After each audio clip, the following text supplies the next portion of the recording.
Mystical Ariel here to shake the matrix, expand our minds, and make us all think. How you guys doing this grand morning? We are doing good. We've had a great meditation. We got to come up with what we were going to share about. We did that last night, which was awesome because it came to me while sitting on the deck painting, being creative. Create. I encourage you today to do something creative, whether it has to do with nature, whether it has to do with art, whatever it is, building Legos, I don't care, but do something creative because we need to remind ourselves of being the creators we are. So let's talk about the mirrored image, a deeper teaching of what this looks like. You see, I want to discuss this because we had this experience on the weekend of what it was gazing into the mirror and what it means when we feel upset or irritated or happy or all those things, and what is everything represent around us. We're in a prison system, remember? We're here to learn something. So what does this life represent? We do not live in isolation, by the way. We live in reflection. Every relationship, every conflict, and every joy, and even every loss is a mirror pointing back to us.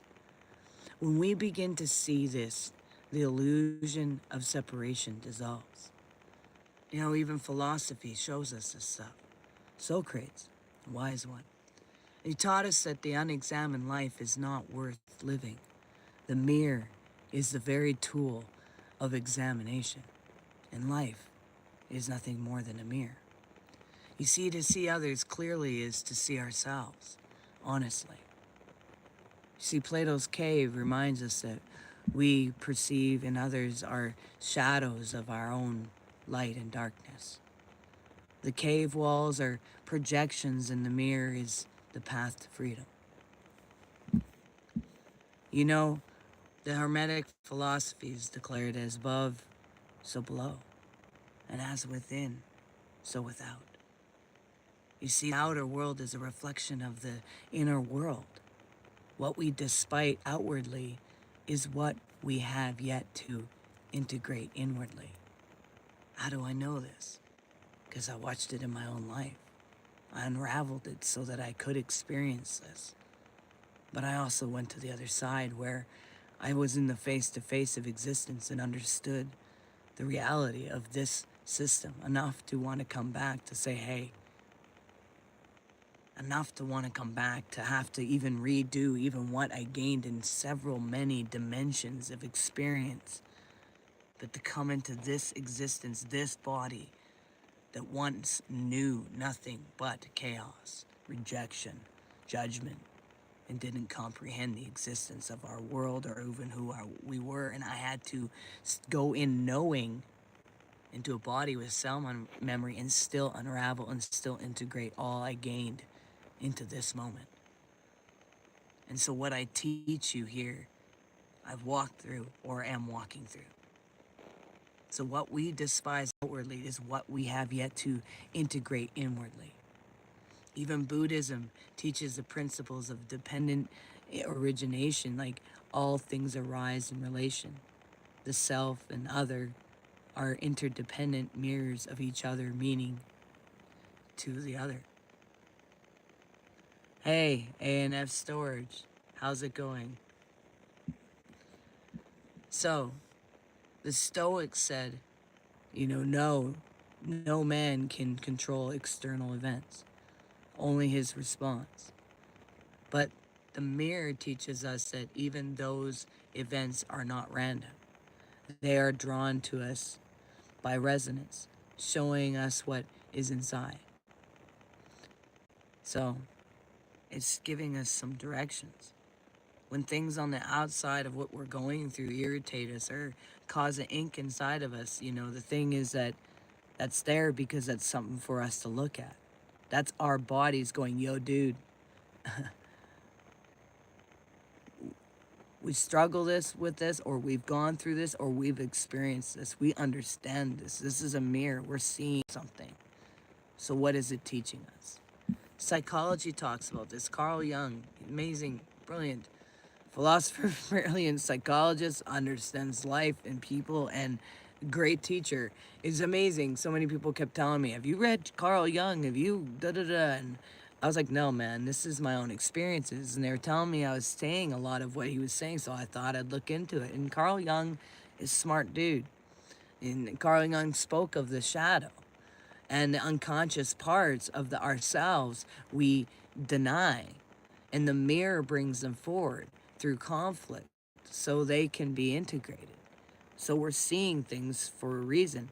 And it goes both ways, just yeah, both ways, man. We had this situation on the weekend, a mirrored situation that was so beautiful, where I was helping a young lioness, and we were and I was sitting there being the mirror, and then there was something that this beautiful lioness that then was a mirror for me, and then it was this beautiful union of seeing what it was that we had to look into our lives. And the next thing I knew, there I was on the deck painting pictures and doing something I hadn't done since I was in my young 20s, because recognizing what things are about.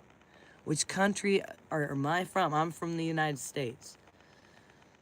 So trauma psychology shows that triggers are not about the present moment, but unresolved past pain. The mirror does not create the wound, it exposes it. So it's showing you what's there, is showing you what's going on within.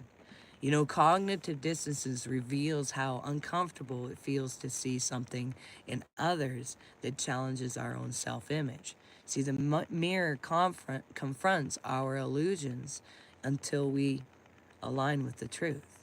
And let me tell you, it's not just here, no matter whatever dimension we transmute into. We can't ignore what is here for us to look into. Let's talk about attachment theory. It demonstrates how, the earliest relationship shapes how we see others. Every bond becomes a mirror of the first bonds we ever knew.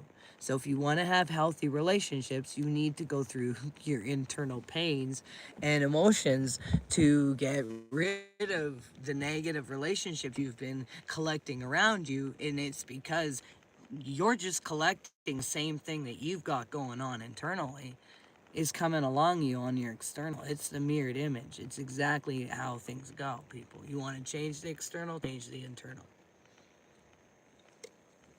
I need some water here. And then there's quantum physics, where science, shows us that the observer shapes reality. So what are we observing? And that's the question I ask everybody when they turn around. Well, really? What are you observing, dude? That's what your observation is. Damn. You're a god or goddess, and you're a creator, and that's what you want to create? Think about it. We are not passive witnesses.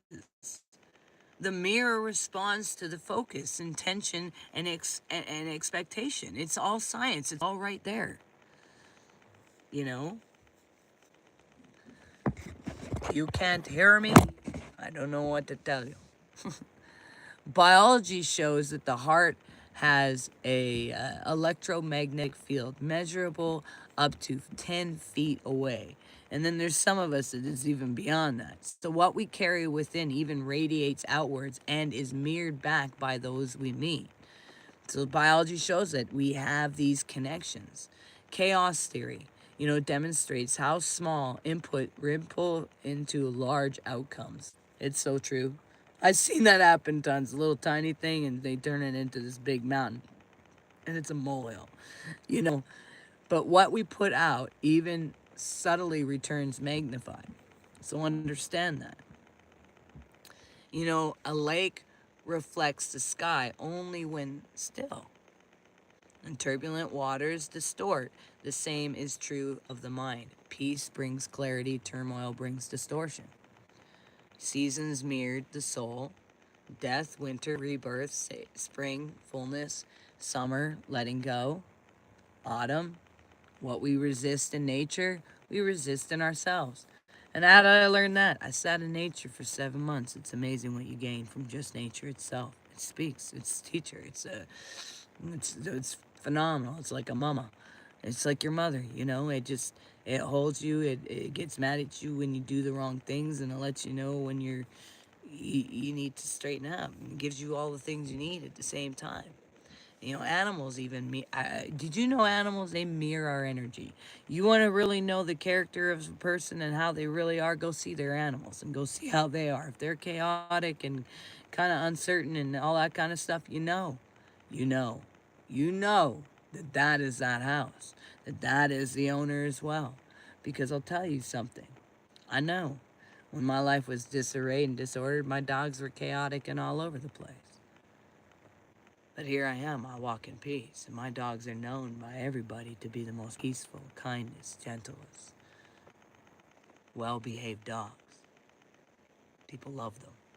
People talk about them on their own TikToks and YouTubes because my dogs make an impact.